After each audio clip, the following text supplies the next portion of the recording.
Aujourd'hui, Diane Ducré, on dirait que les jeunes générations de filles ne veulent plus avoir de poils. L'épilation est devenue, on s'épile de plus en plus le sexe féminin. Alors, peut-être masculin aussi d'ailleurs. Je pensais vraiment pas un jour parler de ça avec vous sur l'antenne d'Europe 1. Mais pourquoi pas? Mais ce qu'il faut savoir...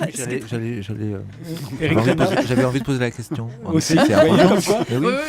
Ça se sentait depuis tout à l'heure, vous aviez vraiment cette question. Alors, ce qu'il faut savoir et ce qui est intéressant justement, c'est d'étudier l'histoire. On ne peut pas juger un comportement actuel, on le prend comme tel, c'est tout, comme phénomène.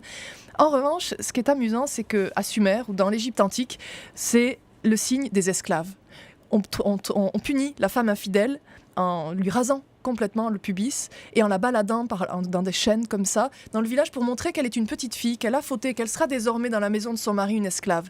C'est ce qu'on va faire, tiens donc également à la Libération.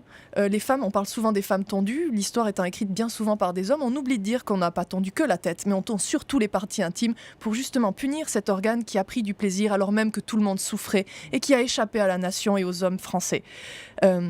Ça, c'est un phénomène. Ensuite, justement, il y a Hefner qui va se donner une vraie guerre. Hugh Hefner, avec Bob Gutschon, lui qui va créer Penthouse. Et alors, c'est la guerre marketing. Il faut vendre du papier, il faut vendre de la femme. Et alors là, il faut y aller.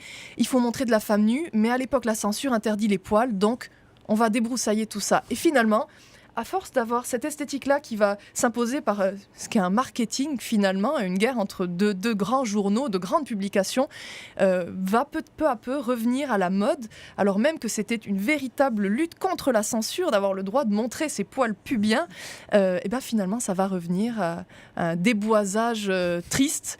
Et l'amour et les forêts, il ne reste plus que l'amour finalement. Et voilà ce qui a disparu dans les années 2000. Voilà. Exactement.